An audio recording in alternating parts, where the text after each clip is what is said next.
Today we're going to write a song about the Dragon Kingdom from, of course, the Wingfeather Saga.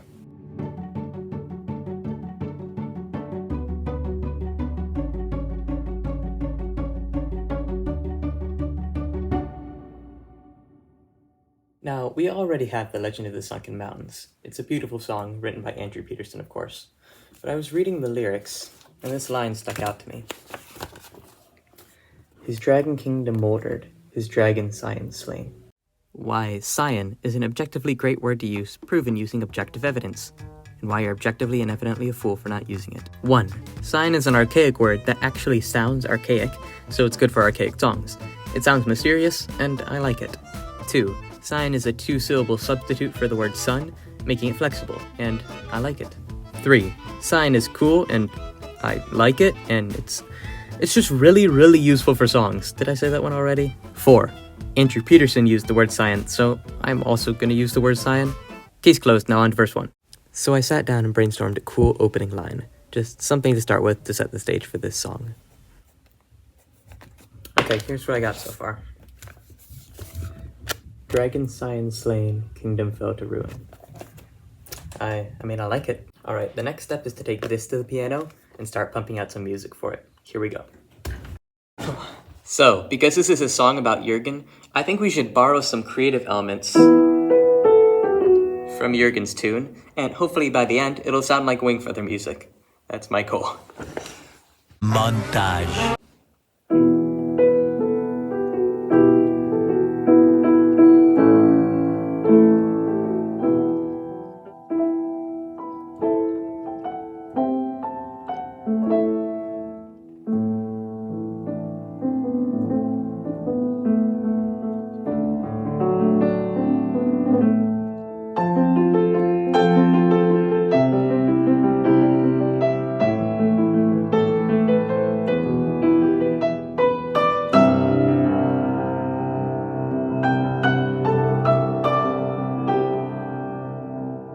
Several song-filled hours later.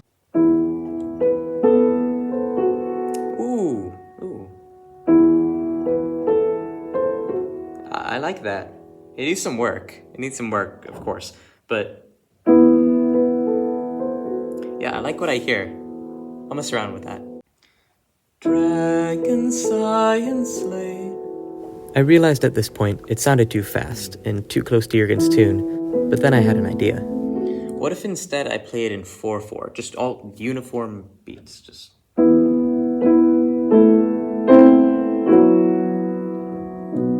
So what I'm thinking is, instead of doing what we have, which is Dragon Scion slain, that's awkward to sing at the end, alright? It's just really weird. It's Scion slain. That's not right. So instead I'm gonna change it to 4/4, just all uniform beats, which would sound like Dragon Scion slain. I think that's much better, at least for my voice. And what's also better for my voice is this is an E minor, right? We're building off of Jürgen's tune, and that's very singable. Dragon Scion slain, be and that's probably why Jürgen's tune is in E minor, because it's a great sound for classical guitars.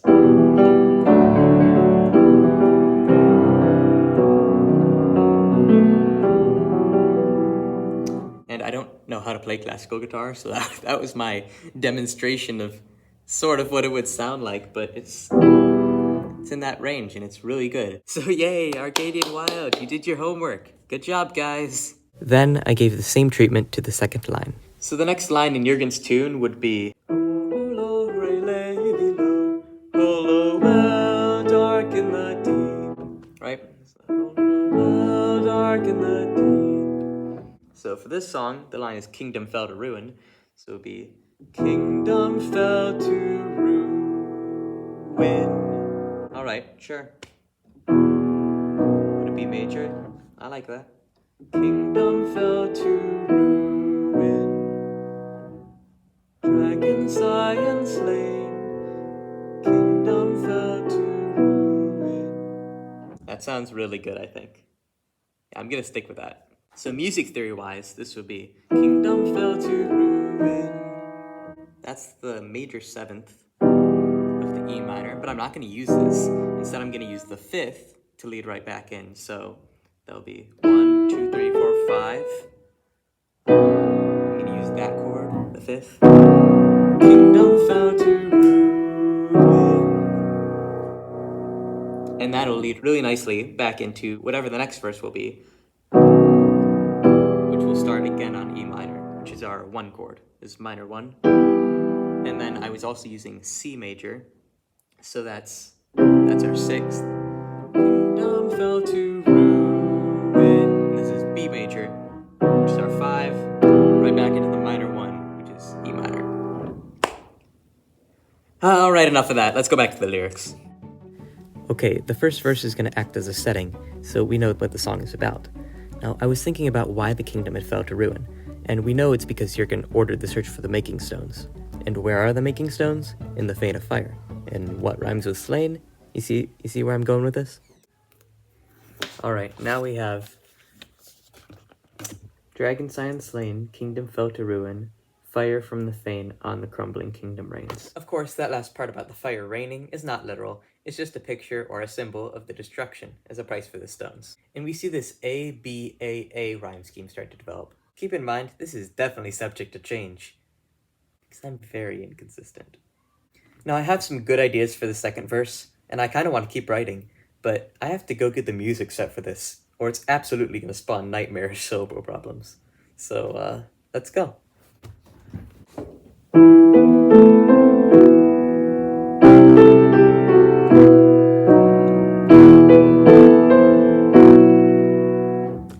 But now what, right? So I really wanted to include this part Raise the rock where Jürgen fell. From the new Jürgen's tune by Arcade Wild from the series. And I'm just gonna literally drop it in the song. So I'll hold the control over here, press and hold, and then I'll tap the copy once, just like that, and it's copied. And then let's say I want to paste it. Now what I gotta do is do a control V, okay? So control and the letter V right here, boom. And we'll see how it sounds, so.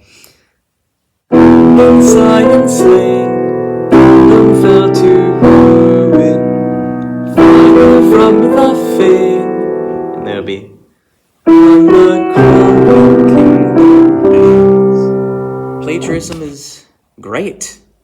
It worked. Why don't I plagiarize all the time? Hey kids, don't listen to me. Plagiarism's bad. But at the end of the day, I wanted to incorporate this part.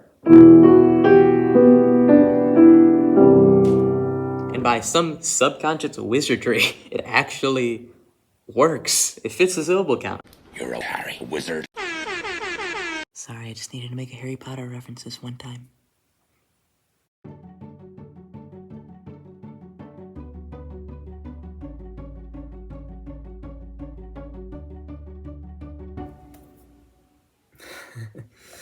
I spent way too much time on this verse. Helpless, hopeless king was set in stone right away. The second part took considerably longer to write. Heart was torn in two and sown with hate and sown with pain. And no, that's not a typo. I wanted to convey this image of Jürgen's heart being torn apart as his son dies, but then sewn back together with grief, but now mangled and dysfunctional. I also wanted to include how Aerwiar will, in his murder of Jürgen's son, had planted anger towards Omer, towards people, in Jürgen. My goal in this verse was to get both of these concepts across in a similar way. Hence, Jürgen's heart was sown with hate and sown with pain. And you'd never know I used two different words if you hadn't watched this video. Shameful. Oh, and the last line is, love was foiled by will again. Remember, the dragon and human kingdoms had a good thing going until Aerwiar Will ruined it all. Of course, will is a name in Wingfeather, but it's also a concept, the will of evil men, personified in opposition to love, which the capitalization here implies. Oof, I promise that wasn't as confusing as it sounded. So, right away we run into a problem. The words I wrote themselves work well for the idea I'm trying to convey, but the syllables, they don't fit the melody at all. So instead of doing the responsible thing, which would be to rewrite this, which I've already done a ton of and it's pretty tiring, I'm just gonna sneak the 2 to the 3rd line into the 4th line. Okay, so remember, very, very simple. The copy, you want to press on Control C. Okay, to paste it, it's Control and then letter V. And we're gonna hope it doesn't come back to bite me later. That'll just be a problem for future me to solve, I guess. You know what, I'm also gonna throw an instrumental bridge in there, and hopefully with everything going on, no one will notice. Hopefully. Helpless, hopeless king, heart was torn in two, and sown with hate and sown with pain. Love was foiled by will again. Okay, on to the third verse. So there's 4 ancient kingdoms in Wingfeather. You got Anira, you got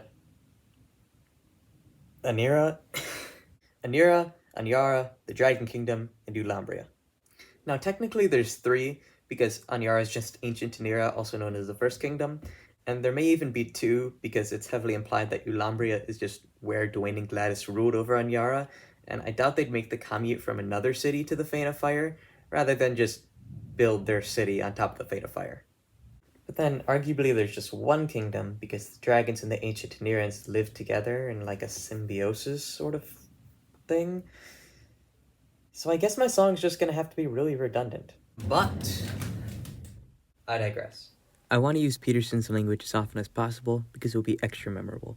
I pulled in some of my O Anyara song to get Anyara gone to gray, as that A sound should be easy to rhyme. What I'm doing is just describing the ways the kingdoms fell. It's really simple. We don't know exactly what catastrophe the Onyara lyrics refer to.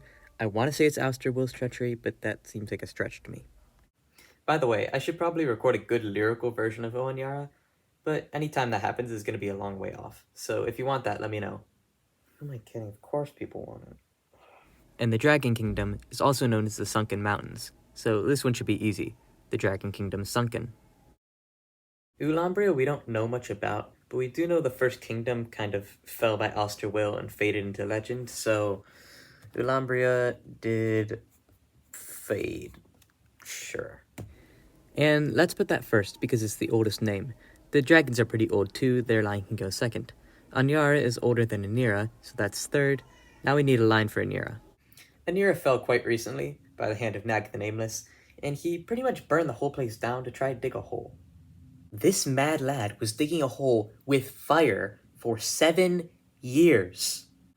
I guess when you're stuck in Throg for so long, no one bothers to tell you that the Screens went ahead and invented shovels. Oh, right, the lyrics. Right. And the Shining Isle of Flame. Gray and Fade are close enough rhymes with Flame that it should work fine. Also, while the other lines are in the past, this is the present tense. Anira is still a flame. Well, until, I suppose this song would be written before the rebuilding. That last line really has a solemn air to it, as I did a great job of proving in that last clip you saw. Anyways, I'm going to put a break there in the final edit of the song when it comes to writing the music, because it'll lead really well into this next line, which is already, but the maker did remain. I haven't written it on the page, but when I edit this video, I'm just going to take this clip out so you don't see that. I'm very happy with how that verse turned out, so let's just go straight on to the next one. So I'm using motifs heavily throughout this song. What is a motif, you ask? Well, in music, it's just a musical phrase that's repeated, and in any situation or context, you'll be able to recognize it. This is our first motif, which of course you've heard multiple times. This is our second one. And then our third and last one, I guess our last one would be.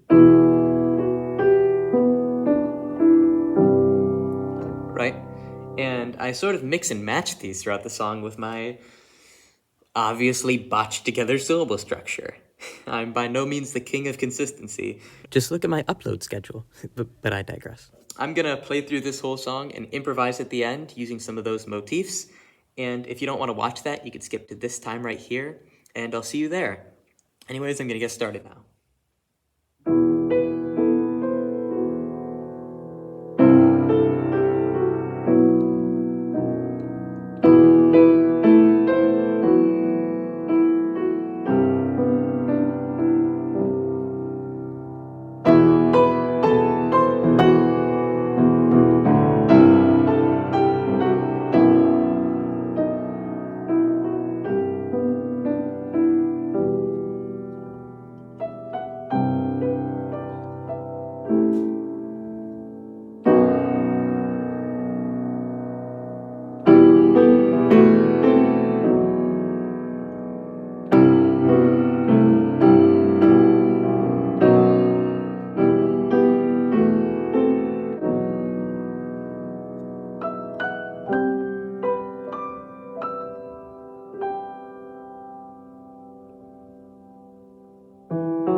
Alright, I'm not gonna use all of that, but some of that I think was pretty good, so yeah.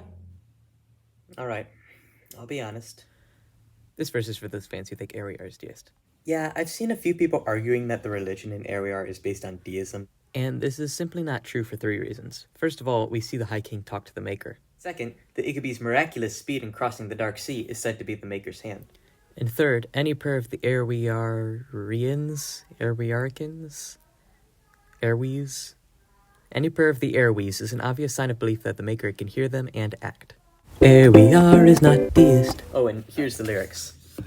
There it talks about the Maker's hand. It's got a reference to epochs, and over here it talks about war. Yep.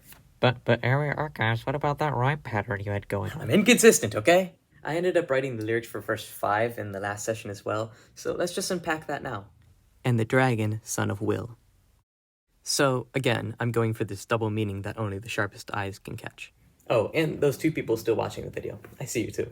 The first interpretation, the one that stays in the Wingfeather world, is that will here means ouster will, and the dragon is Nag, who is raised by the former like a son. That's simple enough. The other interpretation would be that will is used as a concept again, and the dragon would be the devil, essentially. And I know this poetry is sort of a stretch, but with the wild presumption that sons are inherently obedient, it sort of works that the devil, or just evildoers in general, are obedient to their evil wills. Moving swiftly on to the second line. By a greater name was killed. That greater name is Davian Wingfeather.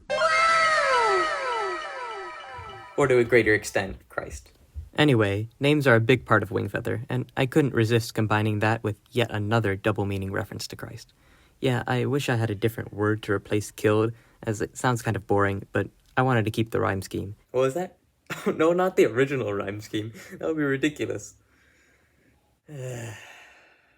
His reign destroyed and done. This could refer to Ouster Will's reign, since Nag is sort of his heir, or it could refer to Nag's reign, or, in our case, the devil's. Honestly, any of these work, and I'm not gonna pick one.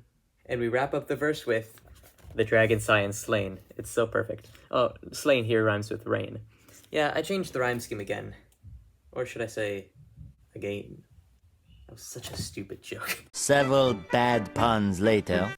Now, verse 6 isn't exactly a verse. Rather, it's just a short extension of verse 5 to wrap things up. Oh, and if you're wondering, I got into the groove and I just wrote these lines with the other batch. In the stronger kingdom shone, fire from the good king's fane. If shone sounds strange, it's just because I rhymed it with destroyed and done from verse 5. It's a near rhyme, but it works. So I brought back that fane of fire language, the language I used all the way back in verse 1, to wrap things up and contrast it with how it's used in that verse. Now, in Aerwiar, this would be the New Nera, where the Holore and the Holuel from the fane shine, which is yet another reason why it's called the Shining Isle. But for us, that would be an eternity. This song shows that the Wingfeather story, and our story, is wholly about the prevailing kingdom. That kingdom which is stronger because its king is stronger. That good king specifically. We really want to drive home that this is the good kingdom, the kingdom that remained though the former nations raged. That raging, of course, was established in the earlier verses, and that good king was established especially in the 4th and 5th verses. Now musically, this song ends in an interesting way, and I just want to point it out real quick. We started on our minor, this is E minor, this is our tonic. We've moved into these major chords during the song. Now why have we moved into those major chords, right? It would make sense to end if we were just talking about sorrowful things, but that's the key. We're not talking about the sorrowful things anymore, not talking about the brokenness of the world. We're talking about the good kingdom and the good king, so our music should reflect that, and now it doesn't make sense at all to end something like that, and that's why we end on our major sound, right? We've moved to our flat 3, which is our G major. To get there, we've used our flat 6, which is C major, and our flat 7, D major to get there, and we end on the 3rd right there. Now the 3rd there is the 5th here, so we've moved up, and now this seems resolved, but it could go up there, and then it could go right back to our tonic. So to me, this is the feeling of finishing like a book or a chapter, but still having another book or a another chapter to look forward to, but you don't know how the story will go. It's resolved, but there could be more. Or it could end here. Right? As C.S. Lewis famously wrote, "Now at last they were beginning chapter 1 of the great story, which no one on earth has read, which goes on forever, in which every chapter is better than the one before." And with that, this song is now all complete in regards to both music and poetry. And by this point, if you can't tell I'm Christian, how short is your attention span? I'll release a few versions as well as the sheet music if you want to learn this one. If you made it to this point, I want to say thanks for watching. And if you found this video at least slightly interesting, then I'm glad I could make your day that little bit better. I hope you enjoy this.